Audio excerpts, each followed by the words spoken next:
Center. We are ending a cycle of screenings since March of London Korean drama screenings in collaboration between KCCUK, KCCUK and the London Korean Drama Club. We are grateful today to have three influential guests who will debate about trends in drama in the UK and Korea. And we also follow with Snowy Path, a PBS mini-series. I'd like to give you an overview of what we showed this year, a selection of 20 Korean dramas across genders and across networks.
I would like now to invite our guests to take a seat and for the panel discussion to be to start. Thank you.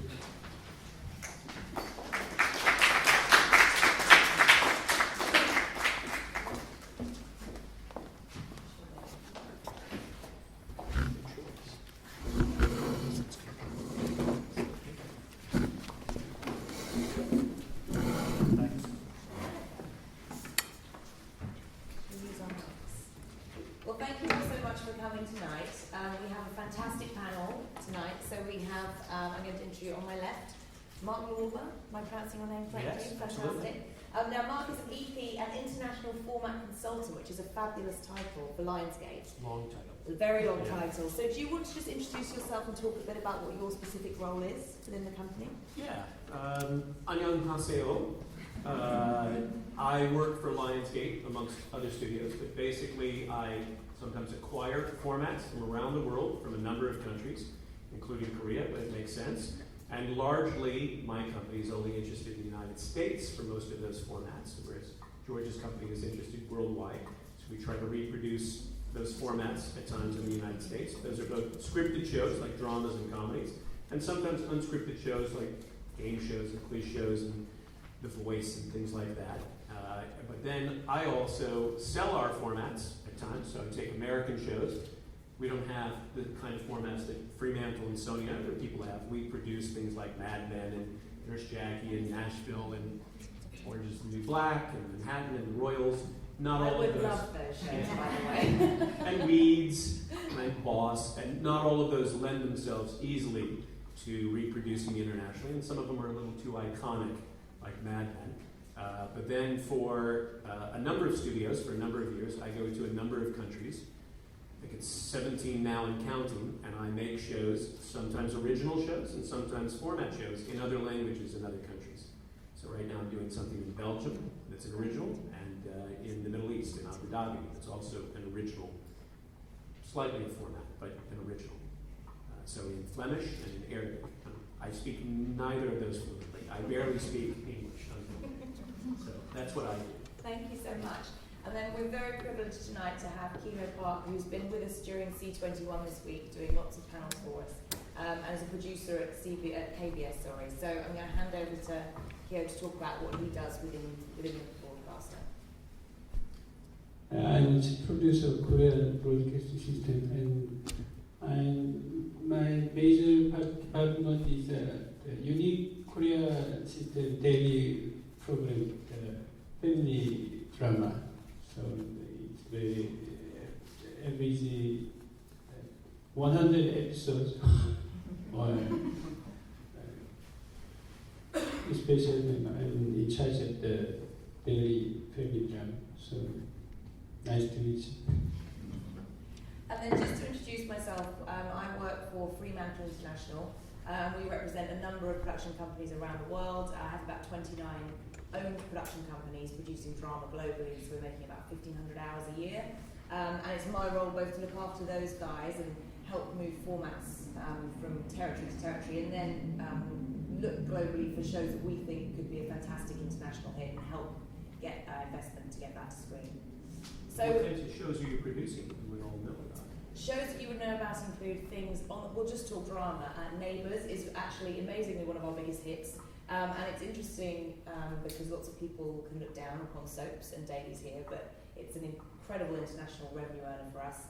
25, 30 years now? 30 years, Yeah. 31 years now, coming up 32, and that's being remade. Interestingly, we're looking at Middle East, Egypt, Turkey, so it's starting to roll out as a format. And what's fascinating is, for Neighbours, when I started and we were starting to talk to Turkey about remaking it, and the Turkish producer said, "That's great, can you just send over the scripts on email?" And we all went, Where do you start? wow. And we've had to actually employ someone to go to some big boxes in the city, in a vault, and literally start typing it. Because, you know, when Neighbours started, it was a typewriter.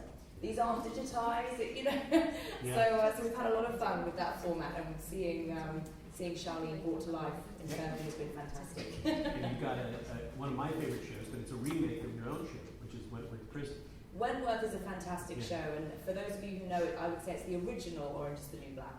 I would say. Just without comedy. A few more without words. the comedy. Yeah. And that's another amazing example of a show that's travelled phenomenally well in terms of selling tape around the world. We also remake that now in 4 different territories. It's about to go to another. We have a full season coming through from Australia. It's a huge hit there. Very, very dark, and that causes problems in some territories, but it's a phenomenal show. And for anyone who's a fan, season 4 is about to launch and it's very shocking. It has a big twist, a big cast change at the end. Love it. I know. So tonight we're obviously here to celebrate Korean drama. And I think what would be interesting is to hand over to Kiho first of all to talk about some of the trends that you're seeing come through in Korean drama at the moment.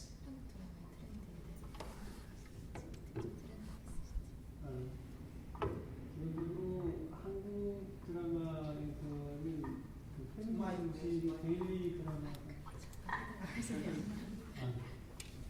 기본적으로 한국 드라마는 패밀리를 중심으로 하는 가족 드라마가 특징입니다. Basically, it can be said that in Korean drama industry, family-centered daily drama is a trend. 영국 드라마가 장르적으로 다양성을 중요시하고 현실 참여적인 성격이 강한 반면에 While the UK drama industry is more focused on the genre-specific industry or the field, 한국 드라마는 보편적인 다양한 연령층을 대상으로 하는 휴머니즘 가족 드라마가 대상입니다. Korean drama focuses on the humanism that can cover the general audiences and general topics. And Marc, throwing over to you on an international landscape, how does that translate?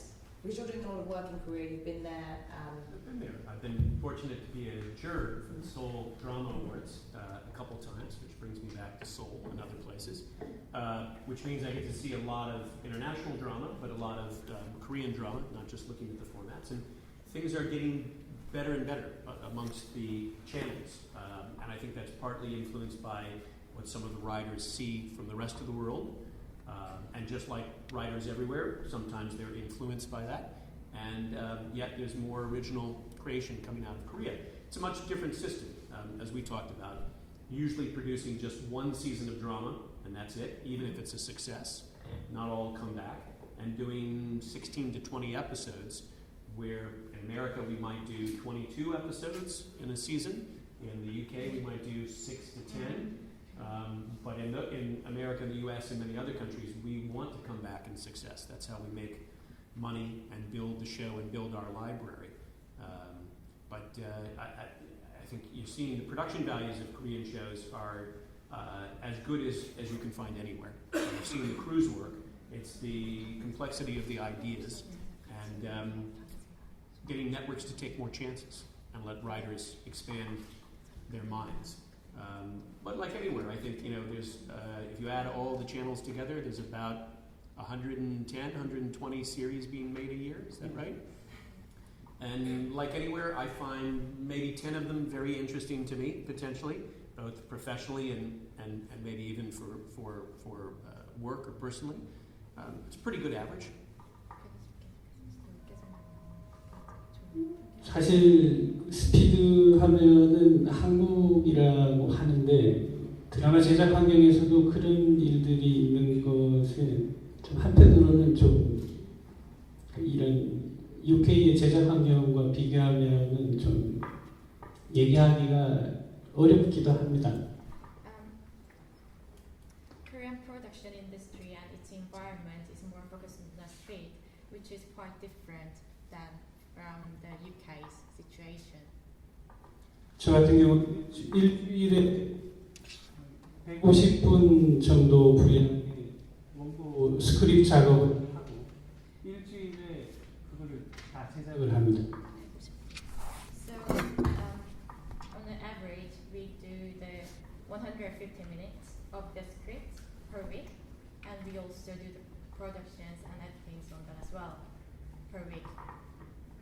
Speed is the best value in production. And it's interesting because every territory around the world has very different nuances in what works on the channel, how it gets commissioned, budgets, the production process. So how do you go about taking a Korean show of 150 episodes, more minutes, more different budgets, and transforming that to a UK or US audience? Well, I think it's tough. Mostly in the UK and the US, we haven't found a lot of Korean shows that translate well. I mean, there are significant cultural differences at times. Sure, there's a universality in family, in romance, in revenge, in crime, and that works. It's partly how the models are built. Korean first episodes tend to have a lot of what we call backstory. They tell you a lot about the characters and about the story, both forwards and backwards, whereas most UK and US shows tend to jump you right in. The pilot episode really has to grab your attention where the audience doesn't come back. So sometimes we like to say that the real first episode of a Korean drama for us in the West is the second episode, when it sort of laid everything out and gets going.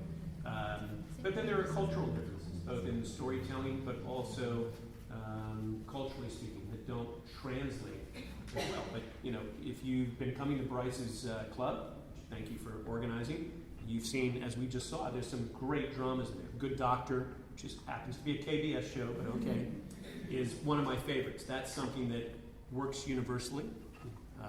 On the other hand, you're going to see Snowy Path, Snowy Road tonight, which I saw in Korea, which is an extremely well done Korean drama. Does it have applications for the rest of the world? Absolutely. It's a story of World War II. But will it translate? Is it something that we could sell into the US and UK? Not very easily, probably not. Why didn't The Good Doctor go in the US in the end? It's a great show. What do you think the reasons are behind that? I don't know. I was interested in the format, but my company didn't connect to it enough. Not enough people in the company loved it enough. But if some of you haven't seen it, it's about, to put a simple log line on it, it's about an autistic doctor. And working in the hospital system, works very well with children. There's a lot of politics in the hospital. He's the lead character, but a lot goes on around him. There's sort of a slight romance. He's got a mentor who he sort of has a love-hate relationship with him. He's got other intern doctors, beginning doctors who come to love him, and some great cases that he's involved with. As we were talking about, it's a combination in the US of how good the remake script was written, who's involved.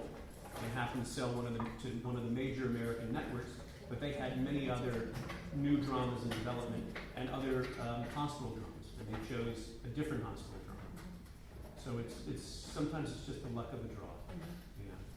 And Kiho, I'd be interested to know, when you're working with writers, creatives, are they interested in their Korean shows being remade or selling internationally? Is that a hope and an aspiration at KBS for your shows to travel?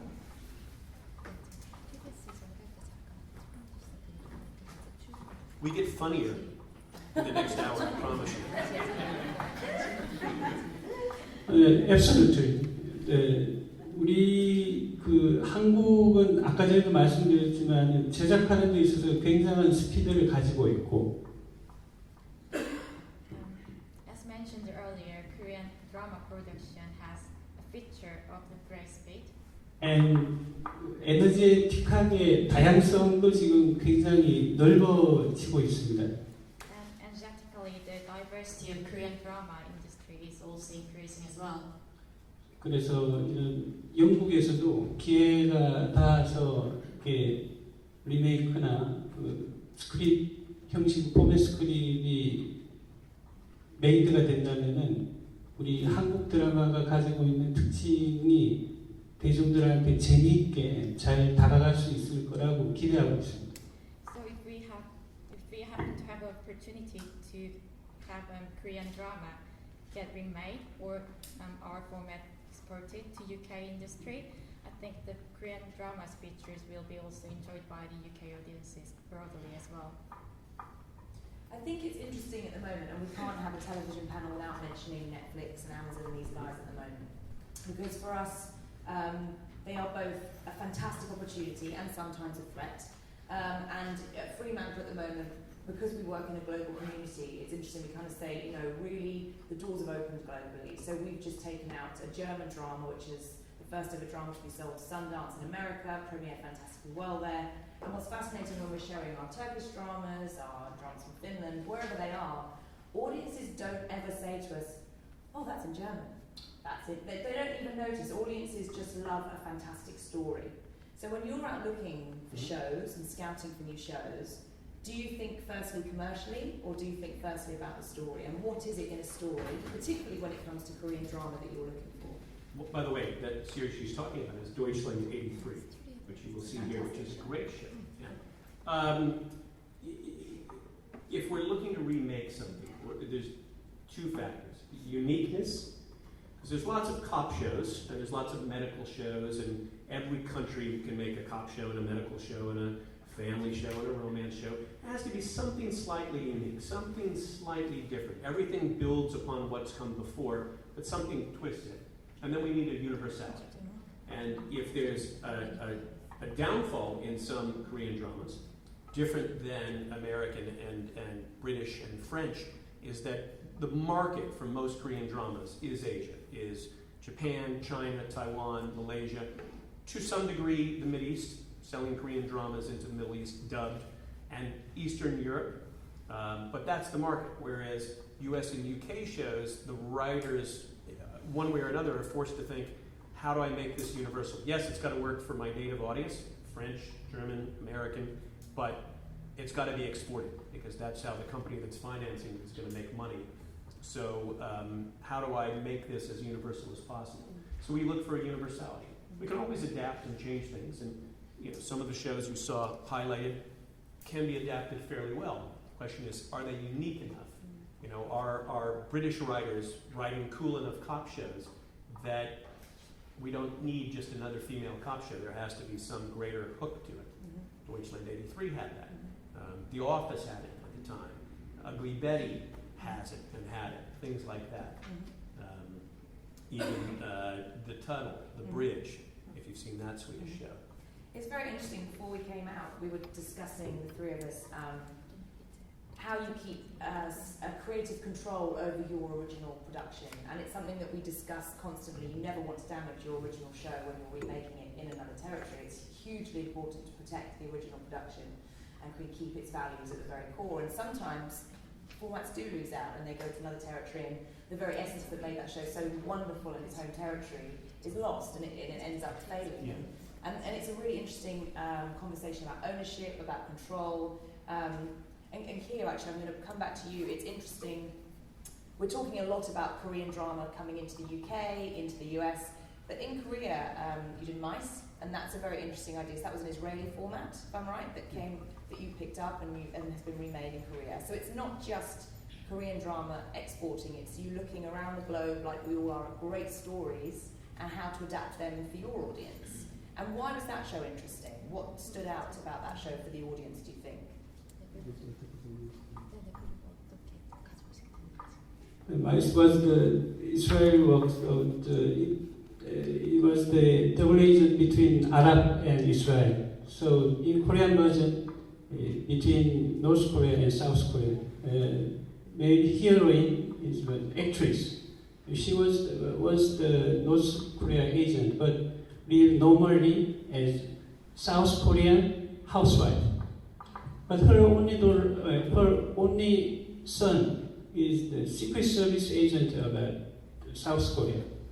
So once her love and the top leader came again, so he threatened her, if you don't want to lose your son's life, order me. That's the beginning of the drama. Fully we converted in Korean version. Like this, we think that as far as the granted in Korean script format, anyway can be UK version. So I think that 3 points is very important. The first is how creative to convert, and second, casting. And the third is to get the benefit of the origin must be kept. So that the 3 points may be very important. And how involved were the original producers in the Korean version? The Israel producer, we made it last year that work. Israel, the producer came to Korea, and he evaluated the casting act. He said to journal he very satisfied with our work, and the writer also the progress of the making. Generally, in my memory, there was the good condition between Israel and Korea, and mutual communication was made always. That's the good and critical point, I think. Communication, I think, throughout any process of even a tape sale through to a format sale is very important. And how do you manage that when you're working with your producers internationally, working with broadcasters internationally? You mean to adapt the show? Well, I've worked on a lot of adaptations, and basically I ask for it or push for it, or if I'm selling it, I allow. You have to allow great freedom.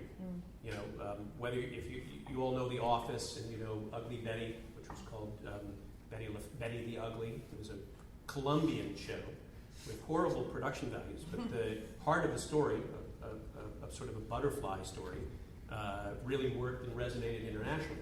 But every country that does it has to, you're buying the DNA, just as we would with a good doctor. We're buying this character, he's autistic. We're not going to change him to be a paraplegic. That doesn't make sense. People might come up with crazy ideas to do that, but you want to restrict them from doing that. And then there's some great episodic stories. Some of those culturally will translate to other countries, and sometimes you just can't do it. You have political considerations. You have religious considerations. You have social considerations. What we can get away with in one country with sex or language or violence, in another country we may not be able to do. So we have to figure that out first. And then we want to allow the writers the greatest freedom to come up with what they think will work in their country. And sometimes we pull them back a little bit and we remind them what was essential about the show. But otherwise, we want people to wake up in any country, in Germany, in Korea, in France, in Czechoslovakia, and imagine that they had never heard of the original show and that this idea came from the minds of writers in their own country. Because the casting is right, the locations are right, the language and dialect are right, and the nuances are right. The American version of The Office, the British comedy, is similar, but in many ways very different from the British version. I did a couple different versions of Ugly Betty. They're all different. By casting, by nuance, I did multiple versions of an Israeli show called In Treatment, which HBO did in America. It never got remade here. They all had many similarities. If you watched them and turned off the sound, even if you didn't understand the language, you could see the similarities, but you would also see many differences. So it depends, but we've got to have freedom. Usually we fail when we don't give people the right amount of freedom, but we also don't remind them of what's essential. And what do you think the advantages are for a broadcaster buying a format? Why does a broadcaster even consider a format when we have fantastic creatives on our home turf originating development and new ideas? It's the same reason why a movie studio puts Tom Cruise or Julia Roberts in a movie. It's a bet that if you add these elements, it will help to ensure success. Won't guarantee success. So if something's been successful in Korea and it's well made, doesn't mean it will be a success in America. We may mess it up, but it gives us a chance to say, well, if 50 or 60 or 20%, depending on the country, of the audience found it a hit, maybe that means they've got something. They've got a genie in the bottle. So let's try and translate it and see how it does. Yeah. And Kiho, as a producer, how many shows do you watch, global shows, that you think, I would love to remake this for a Korean broadcaster? Do you think that often, or are you much more focused on original production in KBS?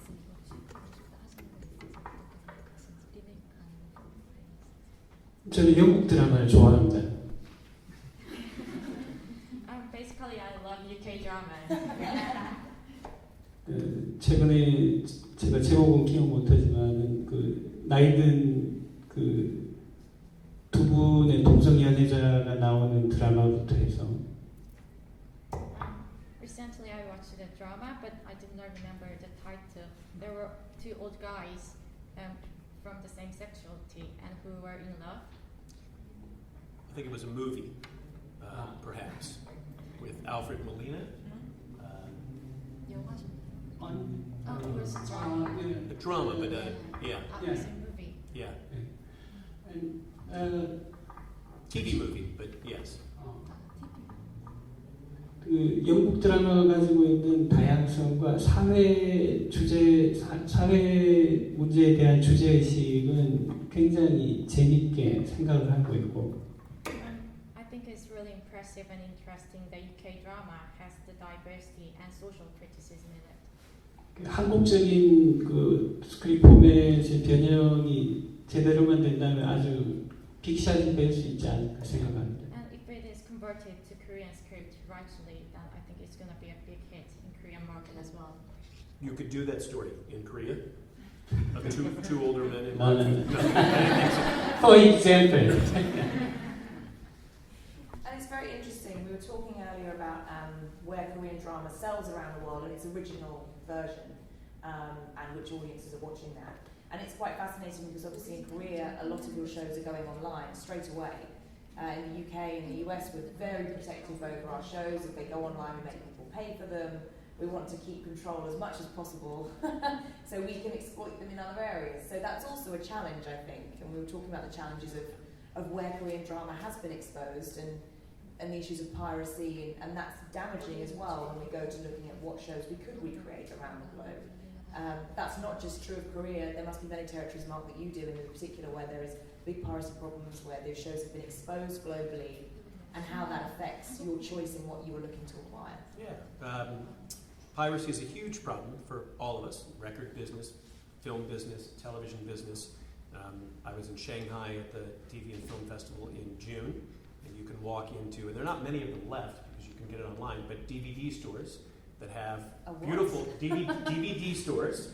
It's a store, they've got shelves of DVDs with beautiful box sets with all the artwork that we have here of the latest shows. Our shows, your shows, everybody's. In fact, I picked up a few copies of some of our shows to bring back.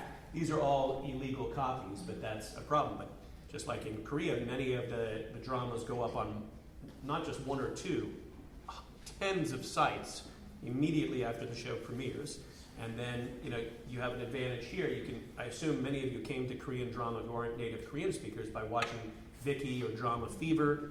And whether it's professionally subtitled or fans subtitle it, it's subtitled very quickly, and we're all able to watch it. Whereas here, a BBC show would only be on the BBC iPlayer, would not be found anywhere else legally, and may not appear, well, actually it does appear within a day or two, but it's only there, and they might only keep 2 or 3 episodes up, not all the episodes, to kind of keep your appetite. And obviously, iPlayer, well, you could call it free, but we all pay a license fee in the UK, so it's not free, but it's free. Ironically, by China money, we have a room nowadays in making drama. 사전 제작을 위해서 인베스트먼트가 중국에서 들어오기 때문에 아이러니컬하게 오히려 한국 드라마의 제작 환경이 좋아지는 부분이 Ironically, recently we are having prior investment from Chinese markets for production of Korean drama. So ironically, we are having better environment for production in Korea. It's a dilemma. If we make the version for China market, it's only for China market, including the other Chinese region, Taiwan, Hong Kong, right? But universal version is not just adaptable to China. It's the dilemma in the Korea drama making. So anyway, I want to say to our audiences that Korea has changed a lot in very short time, from colony world, and even now the first is the internet speed nation. 그런 면들을 통해서 다양성 있는 작품들이 나올 수 있는 환경이기 때문에 계속 관심을 가지고 So regarding all those aspects that he just mentioned, Korea has great environment for the diverse productions of dramas. So I think it'd be great to have more attention in Korean drama industry. Yeah, the government has really supported Korean drama. I mean, it's still, to us and in many other countries, it's a less mature industry because the advent of Korean commercial channels, more than 1 or 2, has only been in the last 10, 15 years. And the amount of Korean dramas has increased. You always had a great film industry and film writers, but television drama writing and creating and directing wasn't so much a career. And many of the early shows were with early K-pop stars and bands that were sort of a natural evolution. But now you're seeing writers who write specifically for television and actors who aren't K-pop stars. They're actors. And not doing the old form soap operas, but doing really innovative things. So I think people keep asking me every time I go back to Korea, when do you think there'll be a Korean Sopranos or Breaking Bad or Mad Men, a show that in any language people around the world are kind of going, well, that's interesting and that's cool. it's coming. It's a matter of time. Partly it's networks taking chances, more chances, and more drama, but also writers and actors and directors pushing for something different. 어차피 우리나라는 자원이 내추럴 리소스가 없는 나라이기 때문에 콘텐츠에 정부 차원에서도 아주 대단히 투자를 많이 하고 있습니다. As Korea lacks the natural resources, therefore the Korean government is putting more effort in developing its contents. Like evenings like tonight and other things. But I'm really curious to see what people's favorite shows are. I mean, I know if you talk to one segment of the audience, they love My Love from the Stars. If you talk to other people, it's things like Tough Guys, Bad Guys, probably Good Doctors somewhere in the middle for everybody. There's a whole range of things going on now in Korea. Doctor Stranger. Yeah? Yeah, that's a good one too. So that'll be interesting to hear.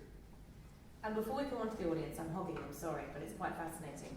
Because my business is financing shows, I'm very interested in the differences between how we're funding shows in the UK, the US, which is becoming a very strangled marketplace.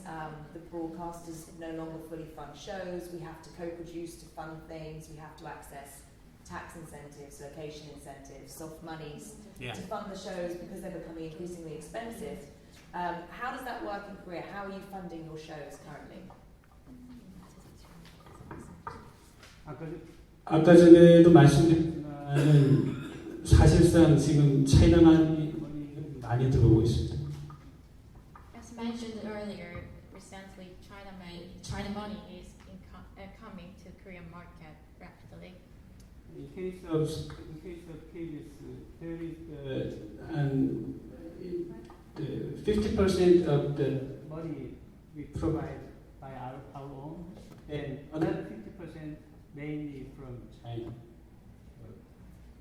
Very critical in making drama. And how does that compare with some of the markets that you're dealing with at the moment?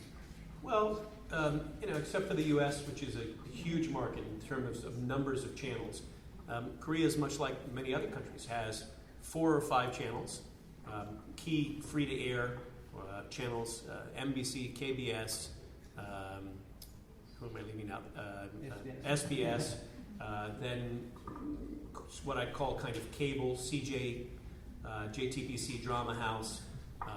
So there's only so many options. There's not a Netflix yet, although it's coming in Korea. They're looking for partners. There's not an Amazon yet. There's not a Hulu.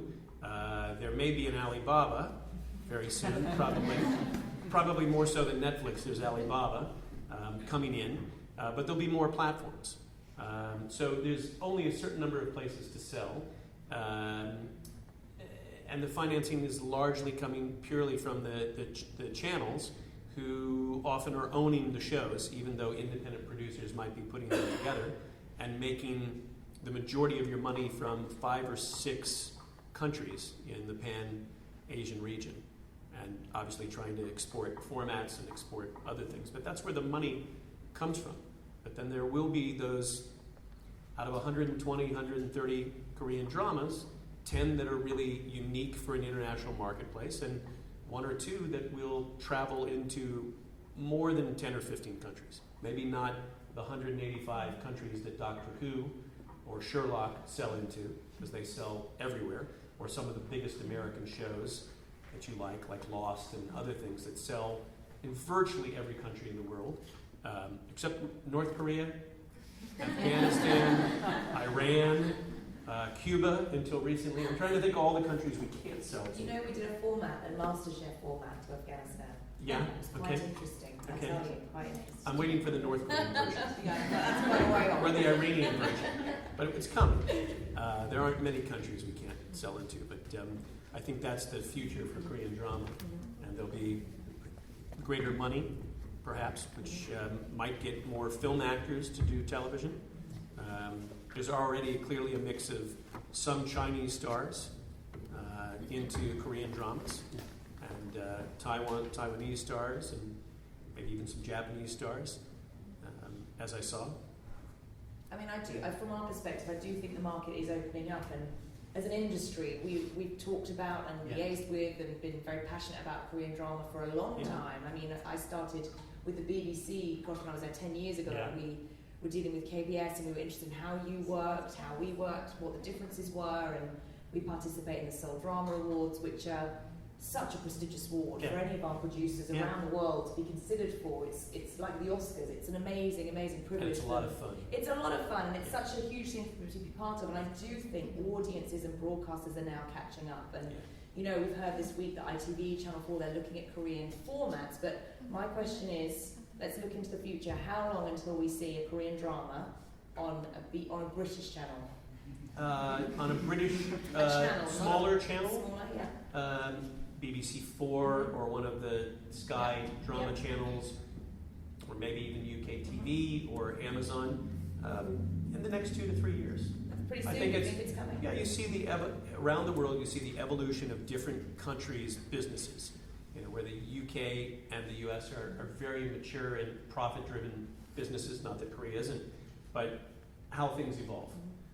First, you know, you make your native shows, and then sometimes you make shows that seem very similar, but different shows you've seen around the world. And then writers start to push out, and you know, freedoms are given, and that's how you get your Breaking Bads or your Mad Men's or your Downton Abbeys, is when people start to pitch things that are completely different from what you've seen recently, if not before. Yeah. And Kiho, what are your hopes and aspirations for Korean drama in the future?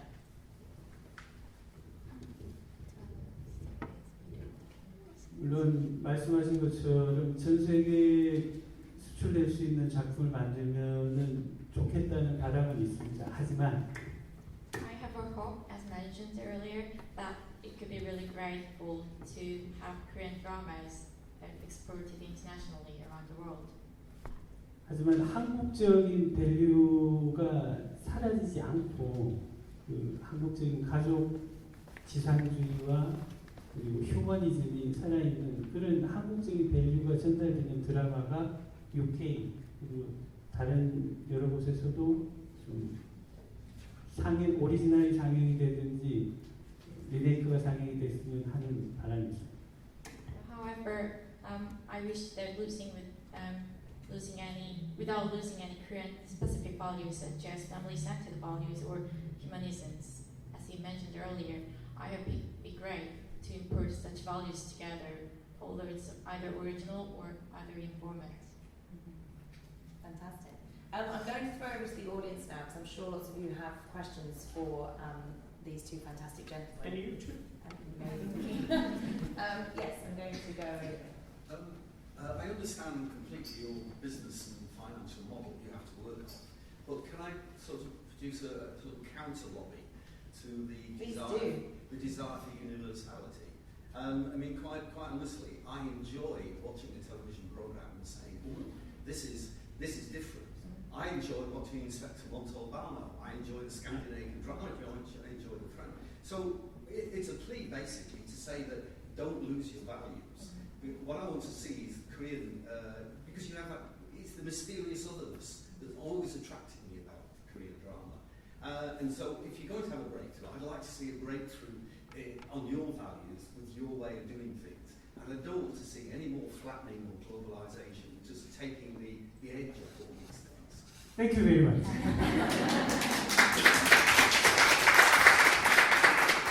Although Marc may now be out of a job, but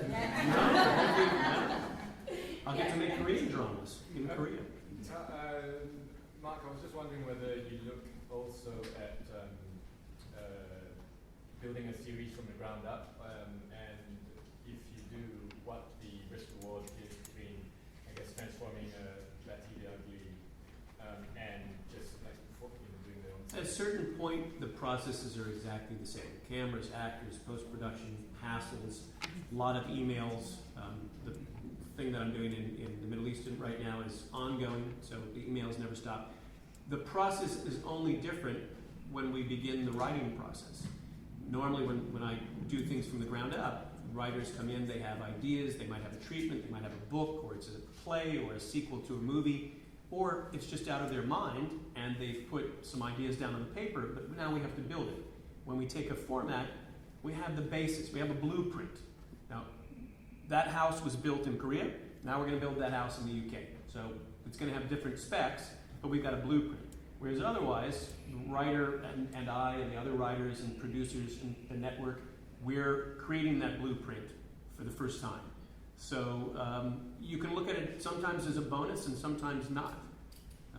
But then once we've got that blueprint and the writing or rewriting process, adapting process for a format, it's the same. You've got a writer or writers, they have to write an hour-long script, let's say for a drama. So we still have to sit in a room and discuss what works and doesn't work about the characters, whether they're original or a remake. We still have to discuss the story, and we do ad nauseum and argue and arrive at a common point, and then sometimes the network has their own opinion, and then the scripts are written. And that process is exactly the same. So,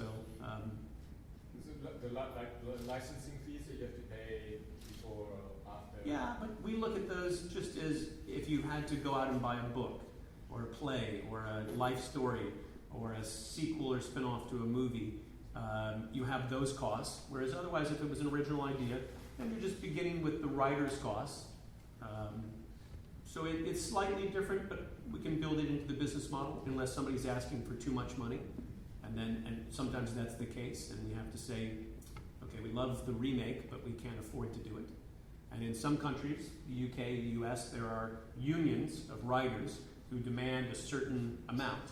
So in Korea, they don't have that situation. So if KBS owns the series, they could sell me the format for 1,000 or 10,000.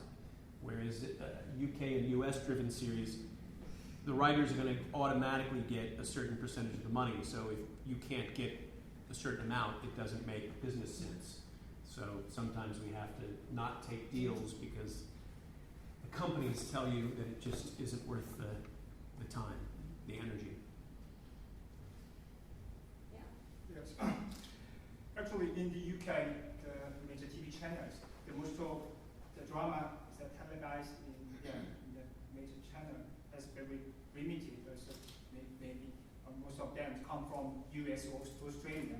Also, but these days, Scandinavian crime drama or recently the French drama returned televised. But I think it's still the national diversity of foreign drama in the UK is still limited. So, but according to the column in The Guardian in 2010, it is argued that this was because the UK has trapped Anglosphere. Yeah? Yes. Do you think this thought exists in UK and including US as well? Sorry, phrase it again. I think I missed the question, maybe. I just read some articles. Yeah. Are we trapped by? The Anglosphere. So we always have the British angle, the West kind of English-speaking world. Yeah. It's interesting. We have an endless battle.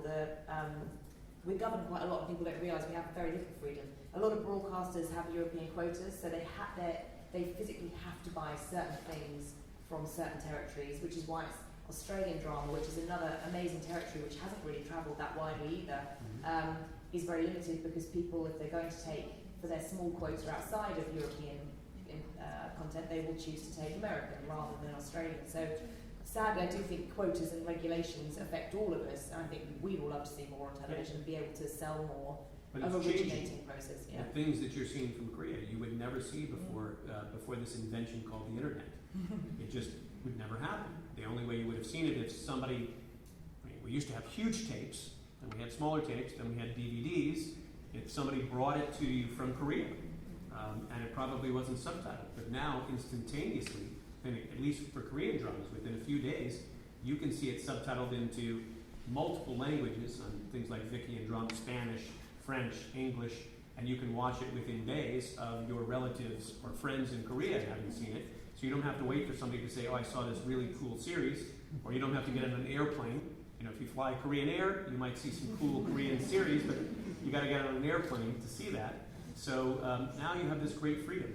So the channels are being shaken up. So no, it's changing because you have things like Netflix and Amazon, and there will be other entities like that that will offer you great freedom. You might have to pay for it. If you want to see specifically Korean drama, you may have to pay Amazon for it because they've paid somebody for it to have exclusive blocked rights in this country or in the EU. But yeah, no, it's changing. People, as the world gets flatter, in good and bad ways, the internet has changed things, and people are less xenophobic. Every country, everybody wants to watch their own actors, their own culture, their own language, wherever you go. What made American series and some British series early on different is they were bigger, the ideas were bigger, the budgets were bigger. When I was working for Disney, people used to come to me to want to remake Lost. You think, they're crazy because it's a very hard show to remake. It's an island. It's got a lot of big effects. It was a huge, What was the budget for Lost?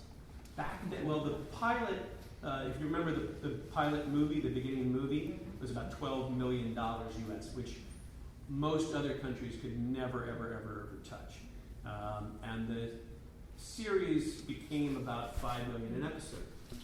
You don't want to know what they spend on Game of Thrones these days. So it's very hard to remake others. On the other hand, sure, a lot of people could make Mad Men. You need some sets, you need a certain style, and a certain look. It's more there about the characters and the story. Same thing with Breaking Bad. It's not necessarily that the effects and the scope are so big. But Walking Dead, sure, that's another popular show. Very expensive show to make. A lot of zombie extras, and a lot of blood, and so some shows you just can't attempt, and it's only going to be the countries that can put together bigger budgets to make those shows. But what you love about Scandinavian drama is it's crime, it's people. It's not necessarily big effects and big scale. It's more containable human drama. Compared to Lost, our cost is 1 or 2%. Yeah. Yeah. Sorry, can I Of course. Can I say in Korean? Of course. We have a translator. Yeah. If you ask a question and then if you could translate it.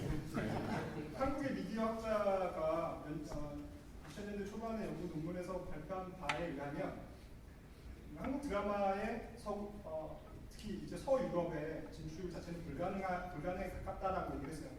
이 주장은 어떠한 그 점에서 비롯됐냐면 문화적 제국주의의 발생지인 미국과 동맹국인 영국, 이런 서유럽에서 그런 어떤 배경 아래 어떤 문화적 우월감이 존재하기 때문에 감히 한국 콘텐츠는 이제 진입하기 되게 불가능에 가깝다라고 얘기를 아까 전에도 그런 말씀을 하신 것 같은데 그 문화적 Sorry, let me just translate the question. I'm curious. 근데 실질적으로 보면 한국 방송사들이 유럽 시장 진출에 대한 어떤 홍보의 적극성이 좀 부족하다라고 좀 개인적으로 생각을 하는데 실질적으로 한국의 방송 프로덕션들이나 방송사들이 유럽 시장에 그래도 이제 진출을 해야 된다는 생각을 좀 직접적으로 하고 있는지, 그렇다면 어떠한 노력들을 좀 적극적으로 하고 있는지. Yes.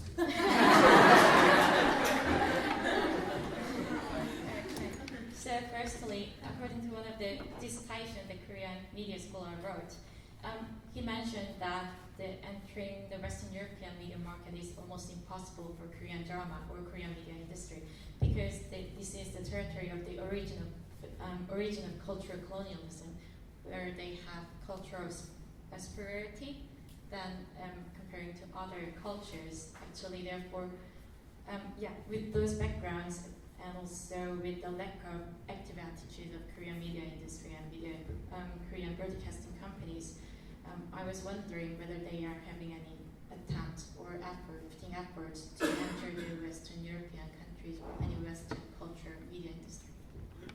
물론 절대적으로 유럽의 시장을 중요하게 생각합니다. Of course, we think of the Western European media industry as really core. 왜냐하면 여기의 기준은 문화적인 기준은 세계적이고 그리고 완벽하게 프로페셔널하고 그 수준이 높기 때문에 인정 안 할 수가 없습니다. So as they have high standard of their culture and also high standard of culture and it is universal, we should admit that they have really quality of the culture media industry. 저는 브리티시 인베이전은 지금도 일어나고 있다고 생각하고 그거는 여기 UK가 가지고 있는 문화적인 역량이 그만큼 대단하기 때문에 세계를 지배하고 있다고 생각합니다. I still believe that Britishnizing is still happening and it's because of the great culture values that Britain has. 저희가 노력을 안 하는 건 아니고 현실적으로 중국이나 아시아 시장에 대한 그 커머셜이 비즈니스가 중요하기 때문에 거기에 집중하는 것일 뿐이지 항상 이 유럽 시장에서 인정받고 전 세계적으로 나가는 그런 거에 대해서는 관심을 가지고 있고 앞으로도 계속 지속적인 투자를 할 거고 여기 우리 관계원자들 계시지만 문화원과 포카도 다 그런 일련의 지원 사업을 계속하고 있습니다. So it's not that we are not putting efforts for those kind of businesses, but we acknowledge of the commercial business importances among those Southeast and South Asian markets. And also we still recognize the importance of the European and international markets, so, and we're still trying to have an entrance or advance in those markets as well. So therefore it can be said that KCCUK and cultural centers are still putting a lot of efforts to do such businesses. Fantastic. I'm very sorry, but we're going to have to wrap this up because we have a fantastic screening for you. So I'm going to say thank you so much to you both. Thank you. And I'm sure there might be questions afterwards. Thank you.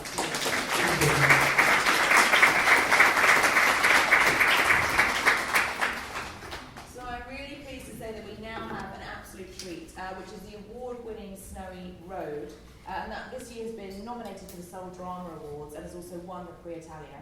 And this story follows two young girls during the Japanese occupation of Korea and deals with the very sensitive topic of comfort women during World War II. And this aired on KBS One and has done phenomenally well. So we're really privileged to screen this tonight. So thank you again for your help. Thank you.